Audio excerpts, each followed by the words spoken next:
Excuse me, everyone. We now have our speakers in conference. Participation in this conference call is by express written invitation of the HRET only. Unauthorized participants, or any party that assists unauthorized participants, may be subject to substantial criminal and civil penalties. If you have not been invited to take part in this call, please disconnect at this time. Please be aware that each of your lines is in a listen-only mode. At the conclusion of the presentation, we will open the floor for questions. At that time, instructions will be given if you'd like to ask the question via your telephone. At this point, I would like to turn the call over to Ms. Erin Craig. Ms. Craig, you may begin. Thank you. Good afternoon and welcome to our educational webinar for ARC Safety Program for Ambulatory Surgery titled Becoming a Checklist Coach. My name is Erin Craig and I will be your facilitator for today's event. We are pleased to provide you with 0.75 CMEs and 0.5 CEUs for today's webinar. The planners and faculty of ARC Safety Program for Ambulatory Surgery have indicated no relevant financial relationships to disclose in regard to the content of this activity. Welcome to the Adobe Connect platform. To many of you, this is new. So like you all, the national program team here is also on a path of continuous improvement.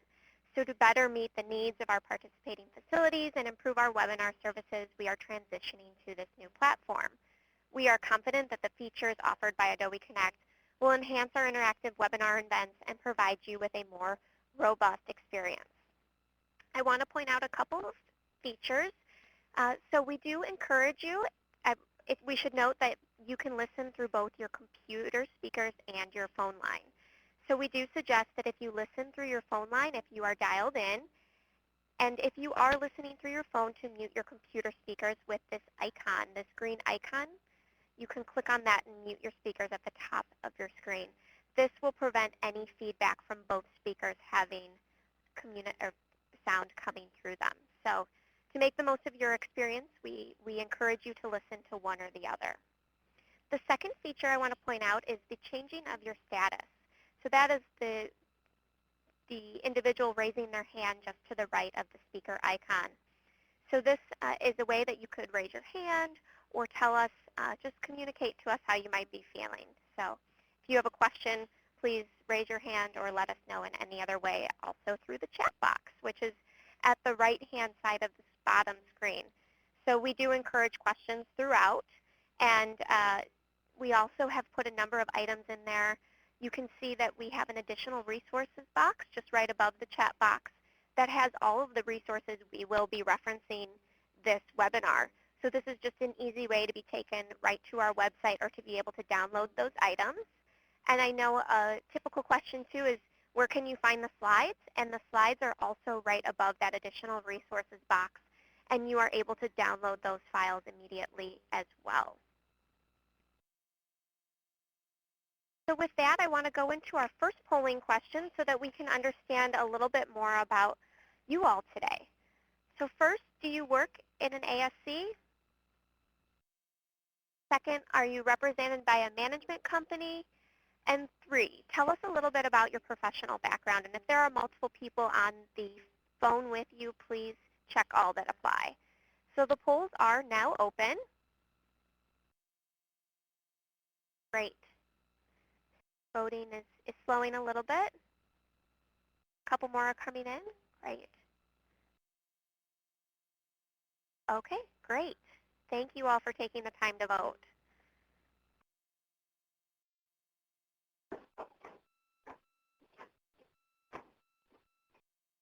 So with that, it's my honor and pleasure to pass this presentation along to one of our program's quality improvement advisors, Jeff Durney. Jeff, welcome.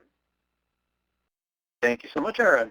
Hello, everyone. And I just wanted to speak with you for a brief minute today about the last round of learning groups that we held in January. I sent out the document yesterday containing all the good ideas that came up on the calls. So hopefully you all had a chance to take a look at that. There's some great information in there that will really be helpful to all of you as you continue working on improving checklist use in your centers. And so on each of the calls, we come up with some great definitions of what it means to use the checklist in a meaningful way. And so I thought it would be helpful to share a comprehensive definition based on all of your input and our experience doing this work in the past. And so here's what we come up with. and you can read it for yourself. But there are a couple things I wanted to point out.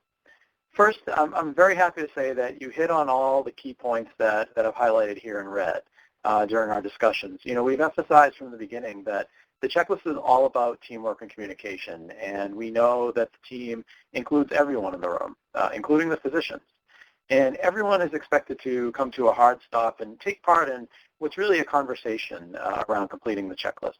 And again, not from memory, but from a hard copy so that we're all focused and we're on the same page and just making sure that nothing gets missed.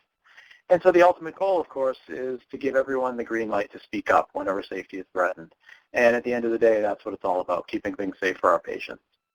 So thank you all for participating in those learning groups and helping us come up with this definition. We had some great conversations, and I hope those continue in the future. And so I hope this definition is helpful. I would recommend, using it when you speak to people in your center about the purpose of this work and why it's so important. And just a couple of quick reminders. We have some check-in calls scheduled over the next couple of weeks. And if you don't have one on your calendar, please get in touch with me and we'll set something up. We also have our next round of learning groups coming up in March, and I hope you're all able to attend those. And so with that, I'm going to turn things over to Ashley K. Childers from the South Carolina Hospital Association, and she's going to talk to you about becoming a checklist coach today. Hopefully you all saw my message yesterday that talked about the polling that she's going to be doing regarding use of the observation tool. So now would be a great time to have your data ready to answer some of her questions. So take it away, Ashley. Hey, thank you so much, Jeff, and thank you all for calling in today to spend some of your Wednesday afternoon with us. I hope that everybody's staying warm. Down here in South Carolina, I know that I really can't complain compared to a lot of you guys. But I really appreciate you spending your afternoon with us, and I'm delighted to be here and talk with you guys today about becoming a coach around some of this work that we're doing. It's something that our team thinks is tremendously useful and very important piece of this work.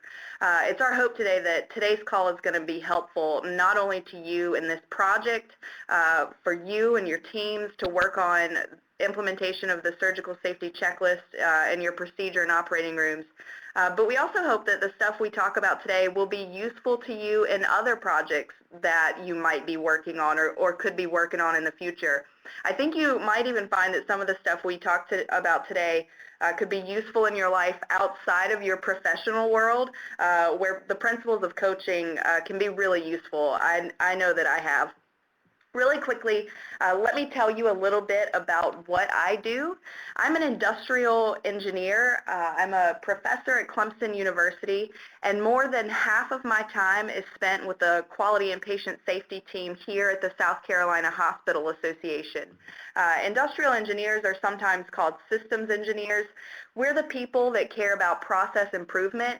We care about how you make things better, faster, cheaper, safer, and we care about how people and parts and materials and information and environment and instructions all flow together.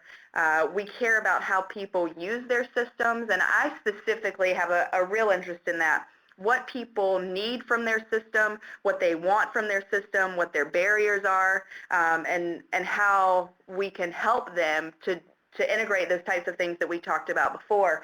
And so that's how I arrived at this project with the South Carolina Hospital Association. And for the last 4 years, I've been working with them and our team from the Harvard School of Public Health on implementing a surgical safety checklist in every operating room here in South Carolina.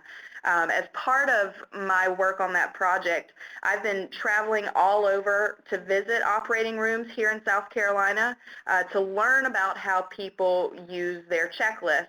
And so when I go there, I have an opportunity to learn how checklists are used, but then also give feedback on things people are doing well and areas where they could potentially improve what they're doing.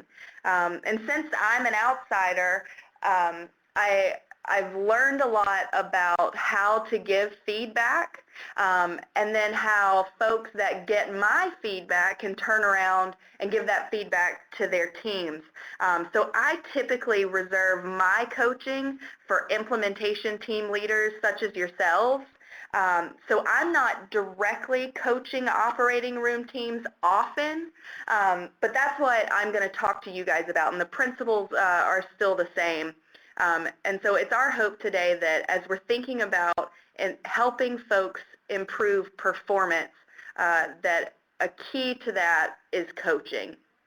So we think that it's so important to watch what's going on in your operating rooms and give feedback about what you saw. So that's what we're going to focus on today.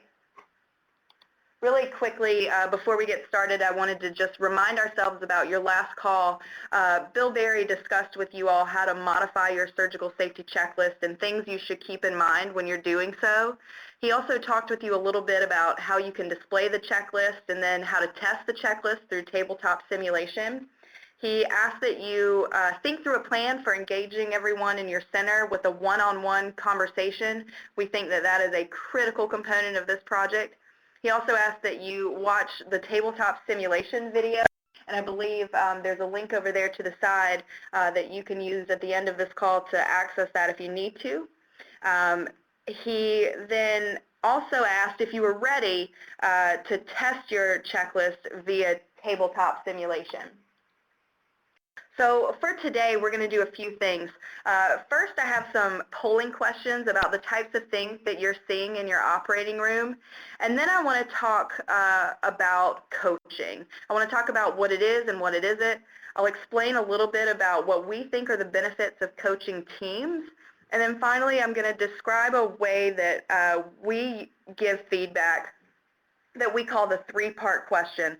So much, I think, of this project is about coaching, and so that's what we're going to focus on today. To get started, we're going to do a little bit of polling. In the last few webinars, Bill asked you guys to use the checklist observation tool and take a look at what was going on in your operating rooms. I think back in October, Bill mentioned that if you don't know where you are, and by that I mean how the folks in your operating rooms are using the checklist, then it's very hard to understand whether or not you improve. You need to know the current baseline state of how your checklist is actually used if you're going to understand improvements that you make.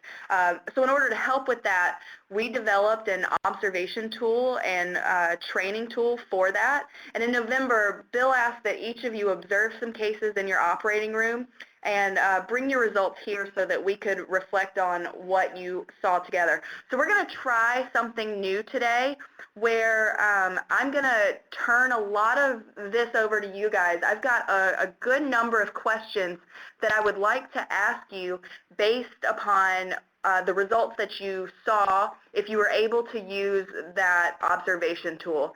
So I hope that you have them handy or could put your hands on them in a couple of seconds, that you could give us some feedback about what you saw there. So please bear with us. This is something new, and we'll see how this goes. So Erin, could you help me bring up the first polling question, please? Absolutely. So the first Thank you polling so question much. is now open. Awesome. So if you take a look here, and you guys can go ahead and start answering, notice that some of the questions kind of look like they get cut off in the top title bar of each question, but if you just look down below, you'll see the full question. So I'm curious if you were able to observe any cases with the implementation, or I'm sorry, with the observation tool, and if so, how many you were able to observe. Next, I'm curious if you observed in the cases, were you able to use the program's checklist observation tool that I mentioned? If you did observe in your cases, where did you observe? Did you get a chance to take a look before the patient was sedated? Did you take a look before the procedure actually started, or did you get to take a look before the patient left the room? There, please check all that apply. And then finally, I'd like to know your ongoing plan for observation. Are you done with observations? You haven't started, but you're going to, and you've completed some, or you're not planning to do any at all. If it's okay, let's take maybe 30 more seconds so I can stop talking and distracting you and let you read through these questions and answer them.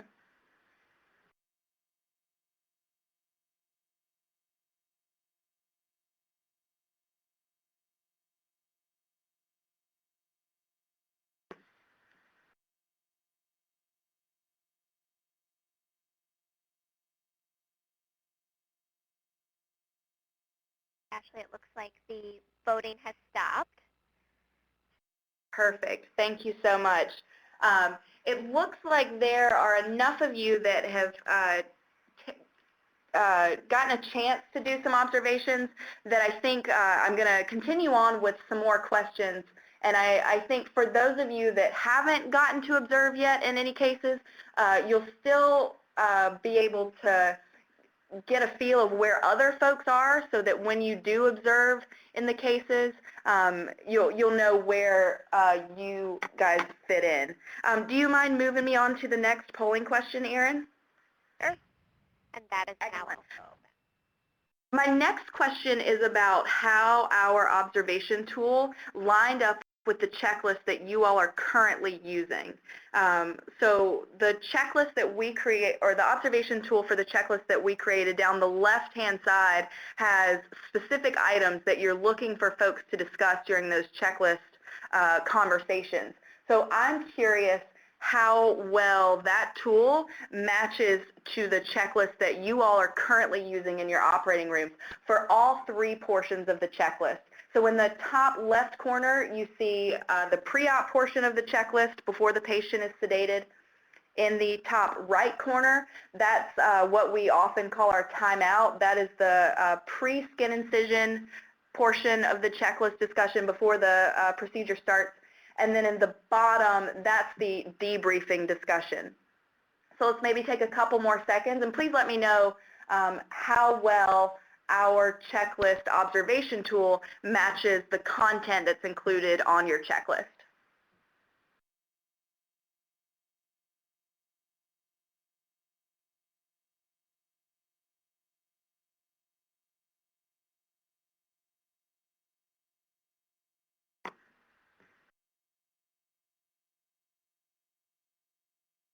Like voting has slowed down, Ashley. Perfect. Thank you guys so much for that feedback. Erin, let's move on to the next question. And when you guys see the screen, please don't be overwhelmed. And you may have to scroll down on your computers. If you're using a laptop, it may not all display on the same screen, so please take that into mind. What I would like you to do now is take a look at the pre-operative portion of the checklist. So ignore the pre-incision or pre-procedure portion and ignore the debriefing, only before the patient's sedated. Talk to me about the top three things that your teams most commonly discuss. What are you, when you flip through those tools, what's most often checked off? And then in the second column, tell me the things that are most often omitted from those discussions. Where do you have an opportunity to improve? So I'd like you to click the three things that are most commonly discussed on the left-hand side and the three things that are most commonly omitted from the preoperative portion of the surgical safety checklist.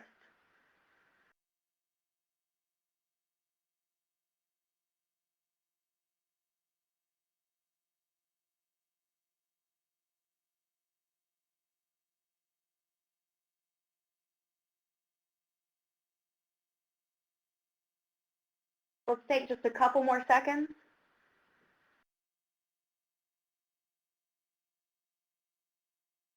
So it looks like here that we're all doing pretty good at being sure that we're talking about the patient name and identification, whether or not the surgical procedure matches our consent form. And then it looks like we're struggling, or not struggling, but we have some opportunities, I guess, to improve.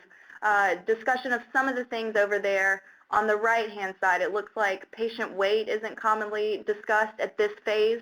It looks like patient position isn't most often discussed, and that we're not always talking about the risk of hypothermia in these preoperative discussions. Thank you all so much for your feedback there. We're going to still stay in the preoperative portion of the checklist. And Erin, if you'll help me move to my next slide, we're still look in before the patient goes back to the procedure room, I'm curious how often you saw the following things. So this page of questions corresponds to the right-hand side of the observation tool.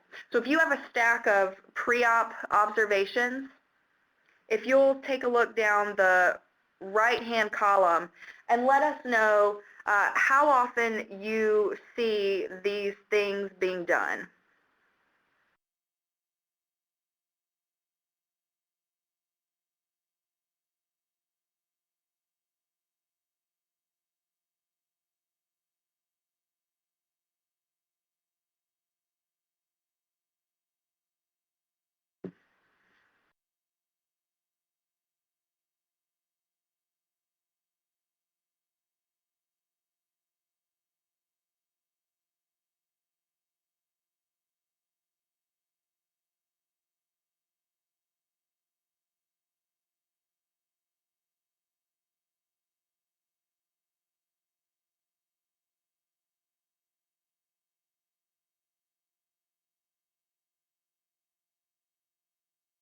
One thing that I do want to mention really quickly as you go through there, some of these, well,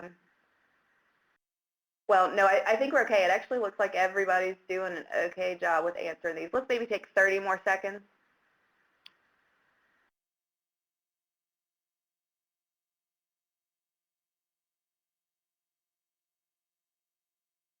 All right, it looks like most folks are seeing the circulator have a checklist conversation with at least one other provider, and that's fantastic.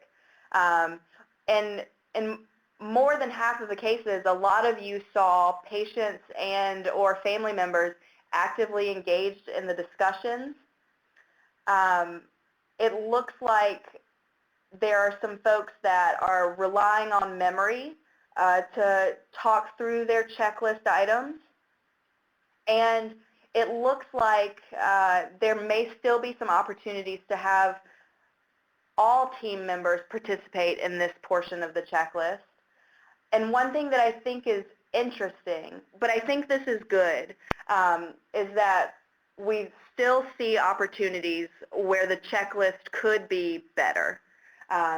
Based on what I saw before in those top 4 questions, it looks like the checklist could be better. And so that's what we're going to talk about in the last part of the call today, is how we can coach folks so that we're getting 100% of the cases using the checklist perfectly 100% of the time. Erin, do you mind moving me on to the next slide, please? So now we're going to move over, and we're going to do the same thing again, but now let's talk about the pre-procedure portion of the checklist. So this comes from the before the procedure is started portion of the checklist. Do me a favor, and this again corresponds to the left-hand side of the observation tool. If you'll take a look down there, before the procedure starts, please let me know the top 3 things that your teams are most often discussing, that they're doing a great job with. But then on the second question there, please let me know where you see opportunities for improvement most often. So again, we're looking at the before the procedure is started observation tools, and we're looking down the left-hand column where we say step 1. Tell me the top 3 things you see people doing well and the top 3 things people need to improve on.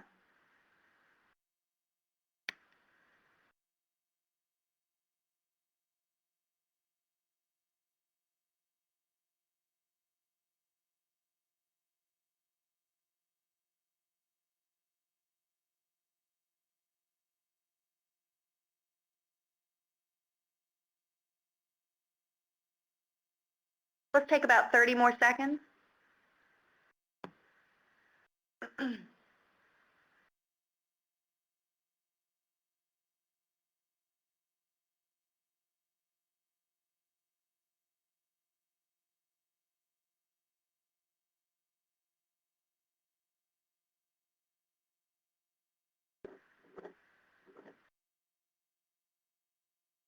Excellent. Thank you so much. So it looks like we're doing a pretty good job of identifying our patients and the procedure. And it looks like one of the toughest things that we're having a hard time discussing before we start our procedure is the operative plan and potential difficulties. And I'll tell you that that's not unique to you guys. It's something that I've seen in almost every operating room that I've visited here in South Carolina. Another thing, though, that I think is interesting is how variable the responses are over there on the right-hand side about things you're struggling with.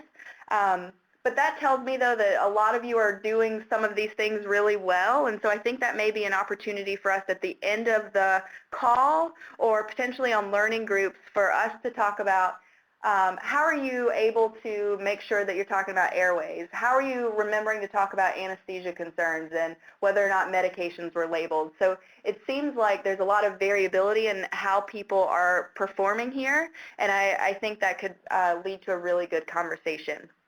All right, Erin, do you mind moving us over? And let's stay in the same phase of the checklist. We're still saying before the procedure is started, if you were able to observe any of those cases with your observation tool, how often did you see the following? And now this is based again on step 2, which is the right-hand side of that observation tool.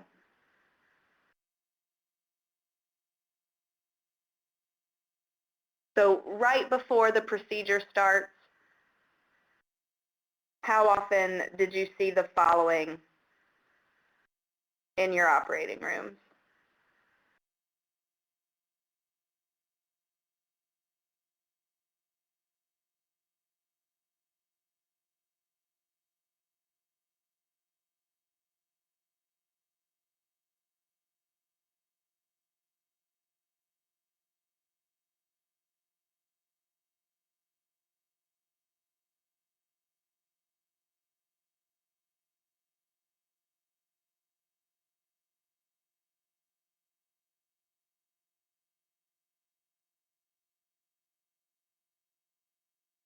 Let's take about 30 more seconds.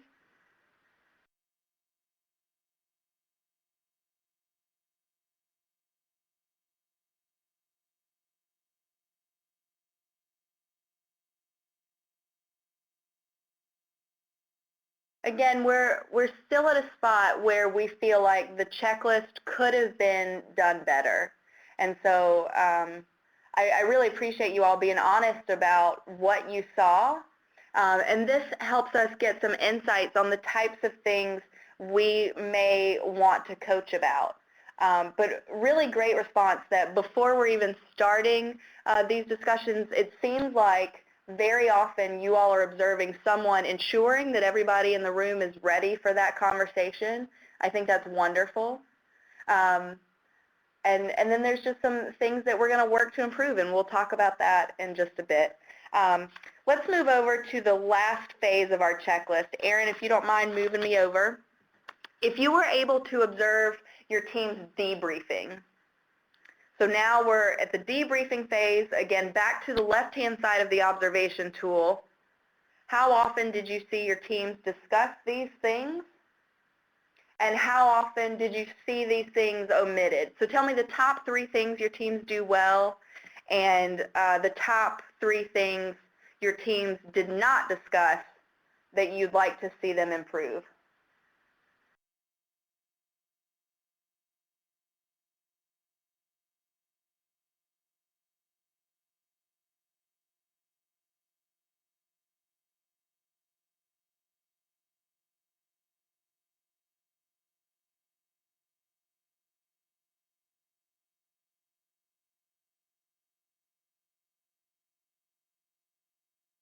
I'll tell you, these are almost exactly the results I expected to see. The top half of this portion of the checklist is task-driven, and the bottom portion is communication and teamwork.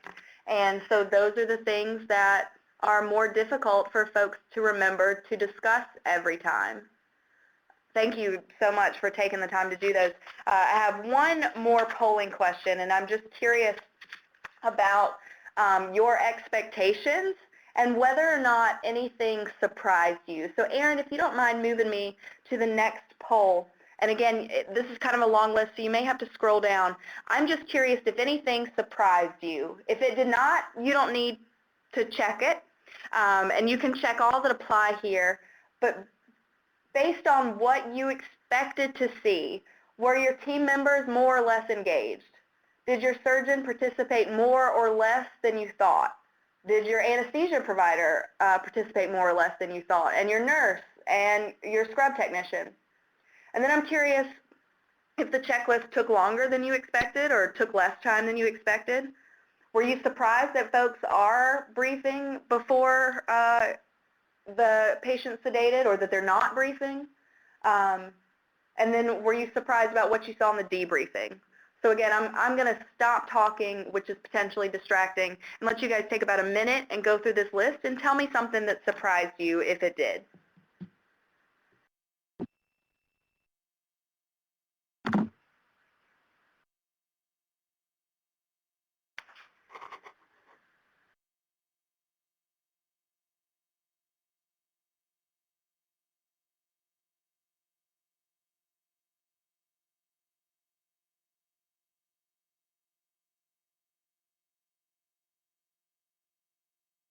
Let's take about 30 more seconds, please.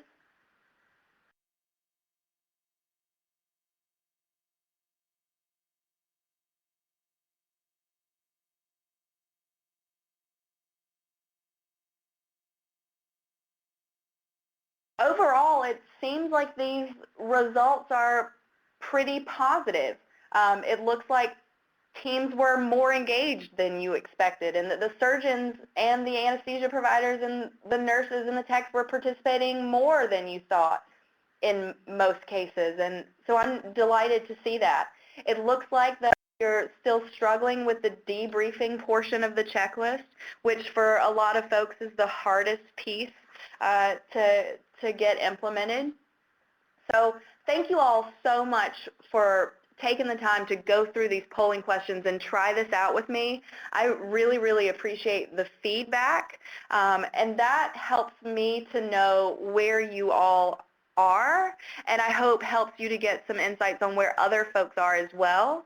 Erin, if you don't mind taking me back to, as we went through, I think what we saw is that we didn't see a lot of opportunity, or we found a lot of opportunities for things we want to do better. We know that there are opportunities where each of those checklist discussions that we saw could have been done better. And so we're going to talk about how we can improve that work. I'm going to spend some time and talk about how you can coach people to help you improve. I'm going to focus so much more, though, right now on the what instead of the how to coach and give feedback. What I'm going to be talking about are the tools to coach, but actually coaching and using the techniques that I'm going to be talking about, I think takes practice. So I'm going to go through these slides relatively quickly and give you the information, but there's only so much that I can say. This is something you absolutely have to practice, and you have to practice often. And so there's nothing that I can say to you that's going to help you practice. So I just really quickly wanted to put that disclaimer on there. Just because I'm going to talk about this briefly does not mean that it is not important. I'm just going to give you the tools and then ask you to go out and practice. So let's first take a minute to consider how we often handle learning in the healthcare setting. So what you see here is a pretty typical approach to training. So often we give people a manual or a list of procedures or policies. We may give them a presentation or discuss something in a staff meeting. Whatever we choose to do, we give a lot of people information in a very one-sided way in hopes that they will think about that thing, they will change their minds, and they will do something differently. And so after they've read our new policies and they've heard our new information, they've seen our presentation, we often expect that they've learned something and they're going to be able to go out and do it. Is this enough? Well, we think that there's something missing here, and that something is coaching. And so, for example, let's think about this same approach and how ridiculous it may seem if we taught folks to drive this way. So if we apply that same method that I just talked about, we would hang out with 15-year-olds. We'd give them a driver's manual. We might give them a PowerPoint presentation. Then we'd toss them the keys to the car and expect them to go out and drive. That's absolutely not what we do to teach people to drive. That would be ridiculous. But it's often how things sometimes happen in healthcare.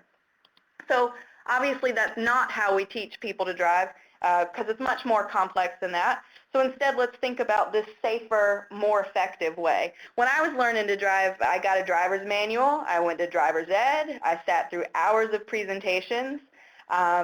And for years, even before I was able to drive, when I was a passenger, my mom would teach me about the car. She would talk to me about what she was doing because she knew I was getting ready to learn to drive. And so I went and took a driving test. You all did this. We got a restricted driver's license, and so we could only drive with a coach in the car. And we had to spend hours doing that before we were able to actually be turned loose on our own. My mom was continuously working with me to help me improve my driving until finally I was able to do it on my own. So we submit to you that coaching is more than just teaching. In order to improve performance, we think that there is another way. So what we have here first is teach me or show me. That's the driving manual. That's the PowerPoint presentation. This is years of me watching my mom drive. And this is where too often we think learning stops in the healthcare environment. We teach people, we tell them, and we expect them to change. And we suggest that this system could be much more improved by watching folks.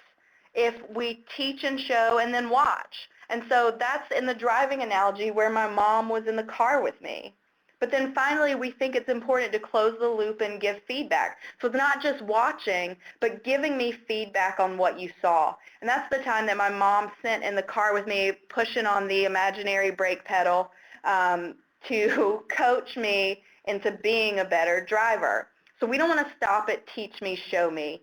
We want to go in, watch folks in their work, and we want to give them feedback. And so we're going to use this model today to talk about coaching.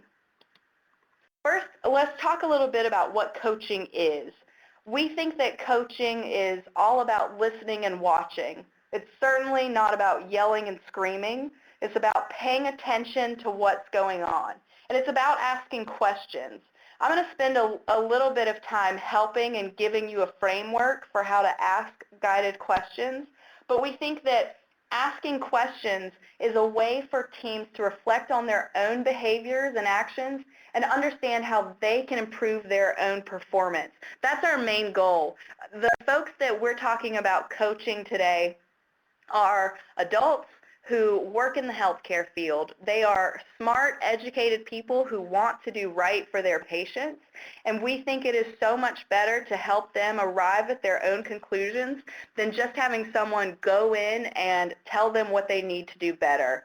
I think that something sticks a lot better, it becomes stickier if a person comes up with their own improvements by themselves.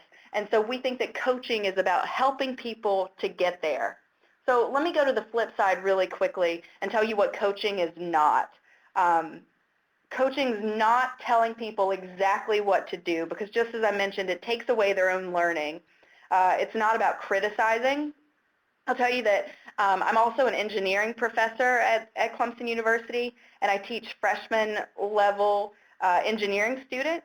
And I don't think students in my classroom would respond very well to me if I were constantly very critical while they were trying to learn a new way of problem solving. People tend to tune you out if they feel like they're being criticized. Either that or they're going to turn themselves off completely to you and ignore what you're saying. So obviously we don't want to be critical of people. Finally, coaching is not instructing and teaching. Coaching comes after instructing and teaching. There's a place for instructing and teaching, but there's the place afterwards to help people improve, and that's where coaching comes in. Today, I'm going to focus on coaching teams. we think that there are a number of benefits from coaching a team together as a whole. That's what I'm going to focus on for the rest of the time. I'm not going to be focused on singling out individuals.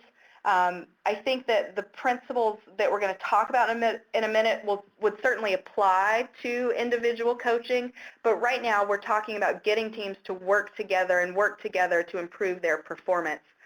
Better performing teams take better care of patients. They feel better about what they're doing. Sometimes just the act of coaching, of going into an operating room or going into someone's environment and paying attention to what they do shows that you care about what they do, and that can lead to improved morale. We think that coaching can lead to better functioning teams by motivating changes.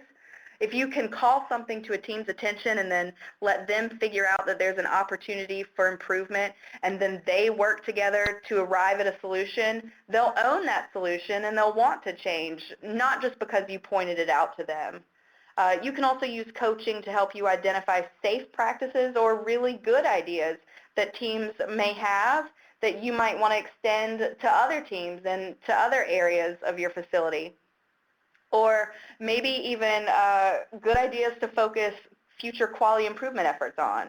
And one of the things I think we've learned for sure here in South Carolina is that going into operating rooms and procedure rooms and actually watching people use the checklist is really, really important. It sends a message that we care about what people are doing and how they're doing it. When we're observing and coaching, we're there to watch, and we want to talk with people about how they could continue to improve these checklist discussions. We've been working on this project in South Carolina since 2010, and we're still going around and watching how folks are using the checklist and coming up with opportunities to coach folks on things they're doing great and to coach folks on things that they could continue to work on. And so going in and observing and coaching gives us an opportunity to help sustain checklist use throughout the procedures and operations here in South Carolina. So let's talk about who should be a coach. First, a coach should be someone who is themselves coachable. If that person can't receive coaching, they shouldn't be giving coaching. So if there's someone who is very typically resistant to input from someone else, they're probably not going to be the best person to give input to someone else. Those things kind of go together. A good coach is someone who is themselves coachable. Next, it's good to have a coach in the healthcare environment that's trusted and respected by their peers. If you pick someone to coach that no one really likes or no one really expects, you can imagine that probably no one would listen to them. So having someone that's respected by their peers just kind of automatically opens people up to receiving feedback rather than sending someone in who people may have walls up against. The better communicator, the better listener someone probably is, and a better listener is probably going to be a more effective coach because, again, coaching is about listening, watching, and giving feedback. Your coach also needs to be a person who understands the clinical environment that they're coaching in. You wouldn't want to bring in someone to observe and give feedback about use of the checklist or some other process if they've never before stepped foot into an operating room. And then finally, we think that coaches have had some sort of training around how to give feedback in a constructive way, which is what I'm going to talk about for the rest of the time. So we'd like you to start thinking about who in your facility could be a good coach that understands the checklist and could coach folks as they observe the checklist in use. So again, we talked a little bit about how feedback is often given in the healthcare setting. We talked about how training is done. This focuses on how feedback is sometimes done. I'll tell you, I've seen this so often. So often in these high-risk and fast-paced environments, feedback is very critical. It's often one-sided, where someone is telling or yelling. And a lot of times the tone makes it seem like there's this assumption of incompetence, and that the person you're giving feedback isn't doing what you think they ought to have been doing. And of course, this type of feedback isn't the most helpful. I think when you look at it on the screen, that all seems intuitive, but too often, this is how we see feedback being given in this setting. So instead, we think that feedback should be very simple and very, very focused. This is a way that you can get people to figure out exactly what it is you're trying to lead them to do. Obviously, feedback needs to be respectful, and then it's going to take the place of that yelling and criticizing that I mentioned before. And finally, I think coaching needs to be kind. If you really want someone to hear your message, I think being respectful and kind gets you a long way in communicating with folks about things they can do to improve. So I say all of this to you because we suggest that the way to coach folks is by asking questions. Remember that your audience here typically is a group of knowledgeable adults. Most of the folks we are working with in our operating rooms are there because they want to help people. They're well-meaning, intelligent people, and so we want to treat them that way to get them to listen to us. I think that team members benefit from reflecting themselves on what's happened and, as I mentioned, finding their own solutions. So the role of a coach is to guide people in the right direction and have them come to those conclusions themselves. Now, certainly there are exceptions to this. So if patient safety is an issue, then changing your tone and being much more direct would probably help you protect the patient. That being said, there's still a place for respect and kindness. But if you see something that's a patient safety issue, you may not want to use this three-part approach that I'm about to talk about. Of course, if something is a patient safety issue, we would want you to speak up and talk with folks immediately about that situation rather than waiting to coach. Using what I'm going to talk about here, this is the secret sauce, we think, that will help provide a structured way for giving feedback. We call it the three-part question because it's a three-part question. And as I mentioned, there's a lot of information here, and I'm giving you the tools, but absolutely this is going to take practice. We're going to give you some examples, but I cannot say enough how much practice this takes. I've practiced this in the classroom with my students. I've practiced it with my family, and I've practiced this with my colleagues. If I think that there's something that we should change or that there's an opportunity for improvement. This is a structured way of asking questions and bringing things to people's attention that keeps you from criticizing and possibly turning people off to what it is you have to say.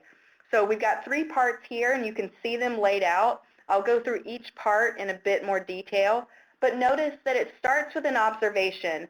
Since we're going to be observing in the operating rooms or procedure rooms, we're going to see something, and we're going to need to call attention to whatever it was that we saw. And then we're going to give an opinion about why we pointed that out. We're going to try to get folks to better understand our perspective of why we think something is important. And then finally, we're going to transfer ownership of a solution to the team. And so we're going to say, I wonder, and lead the team towards a conclusion. So let's take an example of this as we go through. So part one is your observation. It's either I saw that you did something great, or I saw an opportunity for you to improve. This is where you explain what you saw. Remember, we don't want to be vague. We want to be as specific and focused as we can be. It's not enough to say, I saw you do something unsafe. We also want to remain objective. And so, for example, imagine that we saw that someone left the OR room door open for the entire case. We wouldn't want to say, I saw you do something unsafe today. We'd want to be very specific. I noticed that you guys left the door open today. We also, like I said, want to remain objective, so we wouldn't say, I can't believe you guys so carelessly left the OR door open. Be objective. Say exactly what you saw. I saw that the OR door was open. And so here we've listed out some ways that you can start your observation. It's something you saw, you observed, you watched, you noticed that the team did or didn't do something, or you could say, I noticed. So this is the first part. Specifically and objectively state what it is that you saw. Next, give an opinion, but it's an opinion about why you think it's important. It's not an opinion about why you think it is they did what they did. So stay simple, stay focused, respectful, and kind. The team is going to want to know why you brought this up, and so explain why you think it's important. So back to the door example, I saw that you left the operating room door open for the whole case.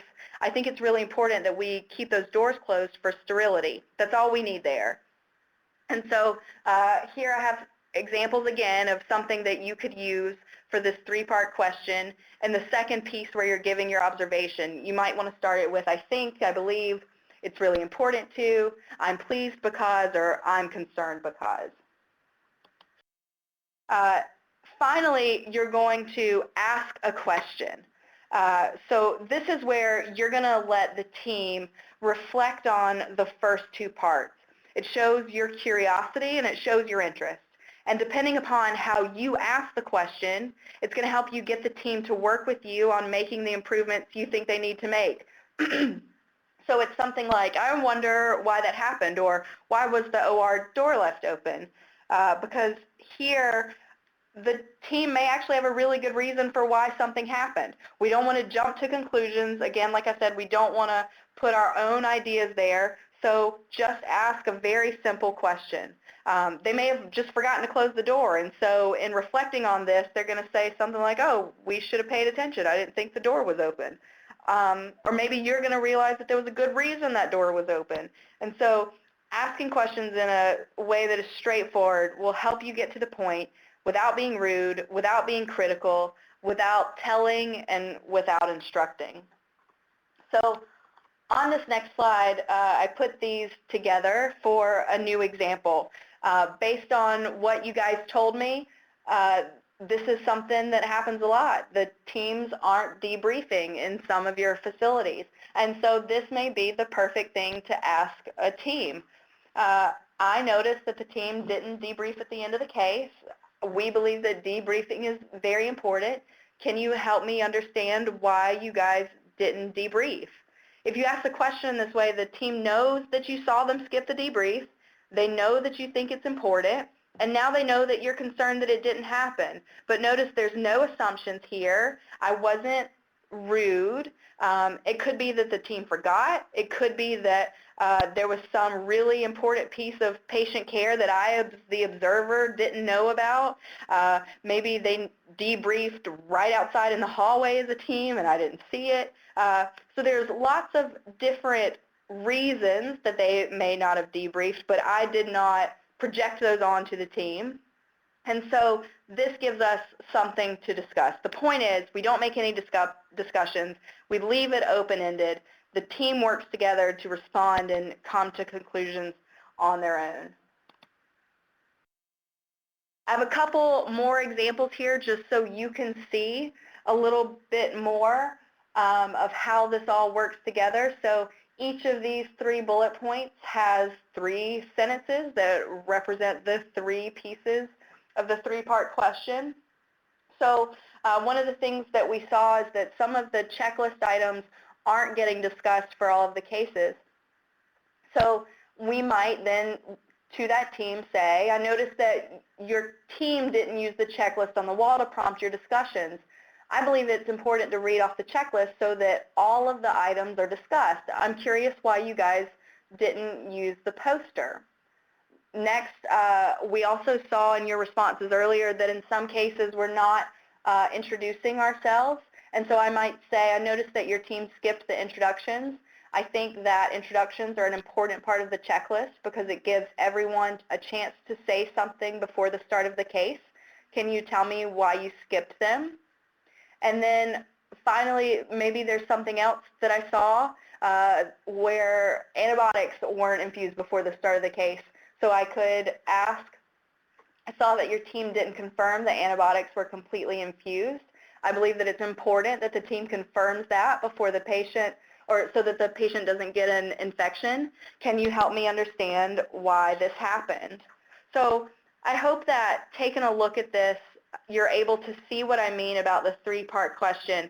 With all of these, you see that I'm not solving the problem for someone. I'm not saying why these things happened or why I think they got skipped.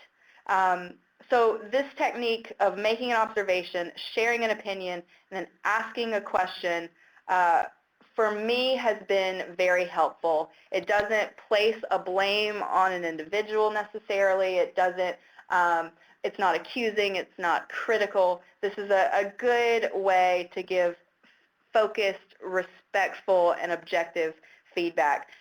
This makes a lot of sense to me. I've started using this, like I said, with my colleagues. I use this with my students, and I've even started using this in my personal life. So I hope that this is helpful for you to take a look at. I'm going to cut us off there and see what questions or concerns you have. And I actually may go back to this slide before I wrap up with the take-home messages for today. Is that okay with you, Erin? That is great. I do want to thank, I know that we've gone a little bit over already, and I want to thank everybody for their participation, but I do encourage everybody, if they have time, to please ask their questions.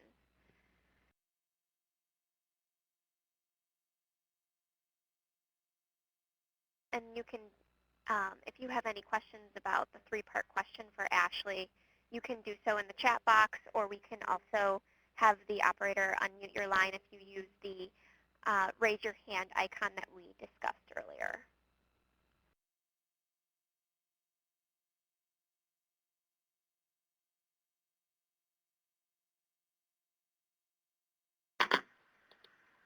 While we're doing that, and I apologize for going over, I can't see my clock, and I thought that I was well ahead of time, so I apologize. Here are our take-home messages while we're seeing if you have any questions. We want you guys to continue using your observation tools or start using those if you haven't already. Think back on people who could serve as coaches, and then continue to implement your checklist. We're working on building implementation teams, making a plan for engaging folks with one-on-one conversations, talking with people with one-on-one conversations, and modifying and testing your checklist.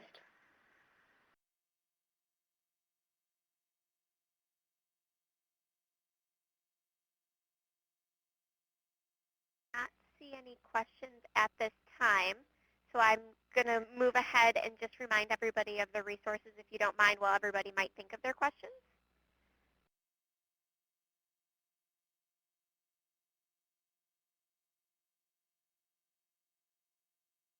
So we just want to remind you that all of the resources we use today are available on our website and as well as in the webinar platform, so you're able to click and download those links so that you can have access to these. We also have some exciting news that our ASC Toolkit is available on our website, and it can be accessed, again, at our website with that username and password by navigating to the Tools and Resources tab. Reminder of our next event. And at any time, if you have any questions, these are some very helpful email addresses as well as our website information.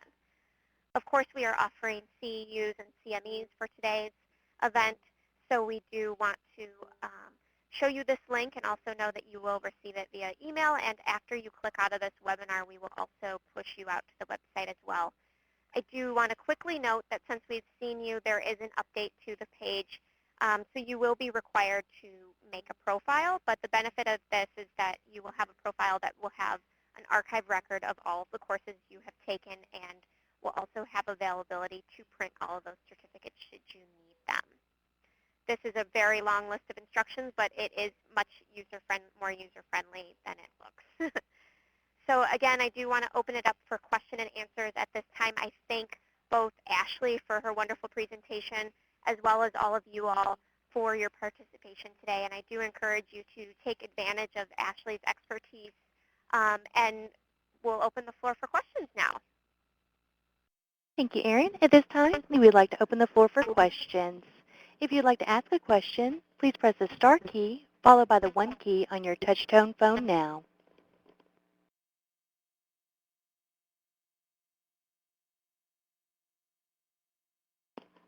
Again, if you'd like to ask a question, please press star 1 now.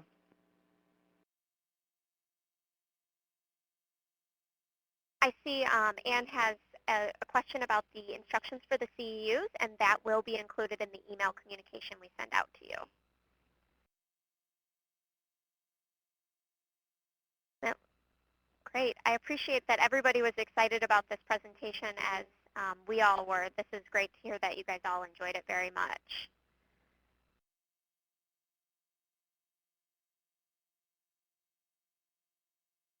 There are no questions at this time.